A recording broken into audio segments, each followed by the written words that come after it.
Hello everyone. As you know, my name is Robert Browning. My research project for this course examined the changes in archival description standards and systems that have occurred in recent years. I wanted to know the effects of these changes. The title of my presentation, Cutting Both Ways, comes from the idea that any changes comes with benefits, disadvantages, and unintended consequences.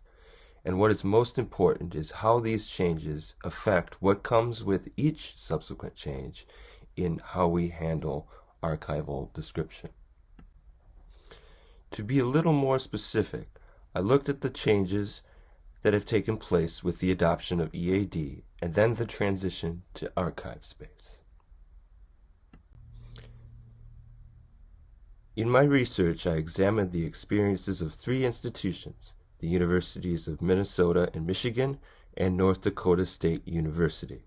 I also interviewed two individuals at two of these institutions to learn their experiences directly. All three had similar but different experiences. Much of this was due to the nature of the existing material at each institution before they implemented any kind of transition, but also the technical issues they may have experienced during these transitions, and the effects it had on their collections, their management systems, and archival practices. Now, the library system at the University of Minnesota had been separate, independent operating units, so each had a different workflow and conventions for making finding aids accessible. In 2004, though, after consolidating their library system, they began to implement EAD to standardize their finding aids and further centralize the management of them. The experience of carrying out this process saw many benefits. They were not the first institution to implement EAD, so they were able to make use of many existing EAD resources, templates, and training resources to create their materials. And also because EAD would be used for all of their collections, they had greater control of their materials, at least initially. Also, the staff, by working collaboratively and using new technical skills such as coding, improved their problem-solving skills. In the end, they were able to encode 2,500 finding aids. It seemed everything had worked out well. But this was not the case. The staff noticed over time several disadvantages appeared. For instance, there was a drifting away from the standardized EAD templates they had developed. This was partly due to newer staff or students who did not have much experience in EAD. Also, they relied on their IT department to upload their finding aids. This was troublesome because the IT department may have needed to change some of the formatting when uploading them. This resulted in inconsistent descriptions within their collections. In addition, they also noticed that they were required to use multiple tools to develop finding aids, such as developing templates, using XML software for encoding, FileMaker Pro to create folder lists, and Microsoft Access for collection management functions. In an interview I did with Max Eckerd from the Bentley Library, he said the process of creating an EAD file could be very convoluted. Now, Elizabeth H. Dow has argued that EAD was what she called a halfway technology, which she defines as a technology that addresses the symptoms of a problem, but not its causes or long-term effects.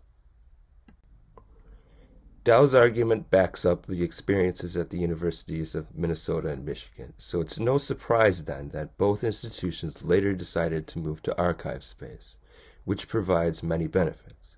It is a tool that does nearly everything and centralizes much archival work. It uses DAX to create finding aids that can be easily updated or changed. In this way, they did not have to rely on the IT department, so that libraries and archives have more control in the management and uploading of their collections. And much like the implementation of EAD, both the collaborative and individual work and effort needed to set it up was seen as a benefit.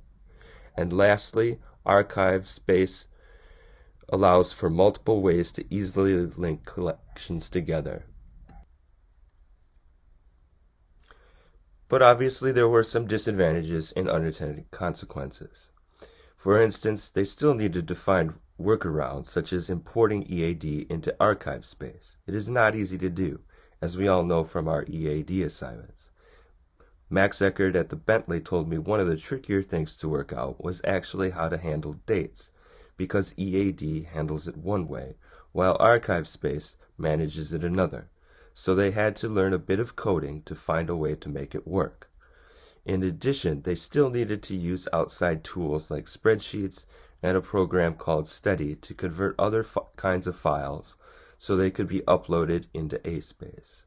Along with this, Eckert at the Bentley felt that there was a siloing of expertise among staff who worked on the migration project and staff who did not, which resulted in some cooperative issues among other parts of the libraries.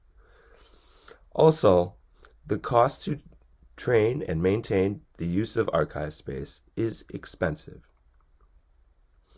Even though it looks deceptively simple to use, it is actually a very sophisticated tool, which sometimes requires outside assistance if troubleshooting is necessary. So in my research, I found the use of EAD, although it is widely accepted, it is still not used by everyone. So I thought it would be important to learn the experience of an institution's transition to archive space with no EAD materials. So I talked to an archivist named Katrina Birch at North Dakota State University. She told me that North Dakota State relied on PDFs for their finding aids. She also said many of their older finding aids had been poorly written or followed a variety of description standards. What made the situation even more complex was that many collections remained unprocessed, some going back to the 1950s. But prior to using ASpace, they used DSpace, and she felt this did not really allow for the linking of different collections. So what did they do? They first processed or rearranged existing physical materials. They then cleaned up their existing finding aids, even rewriting some of them. They next converted them into PDFs, which they then inputted into Excel templates. Afterwards, they batch imported them into ASpace. If there were errors, they had to correct them. So not surprisingly, this took a long time to do. The process was started in 2017, when the decision was made to use ASpace. Now, they have most of their collections from the state repository finished and will next be working on the university's records, which will take even more time. To wrap up, the experiences reflected here is that every change in description standards and systems result in positive outcomes, but also created new unintended problems. While it is important to provide clean records that are more accessible, the frequent changes makes one wonder about the costs. This is especially true for institutions such as North Dakota State, or even smaller ones where resources such as time, money, staff are more limited. It's my opinion such institutions are overlooked and should be studied more in the future before the next transition comes. Thank you for listening.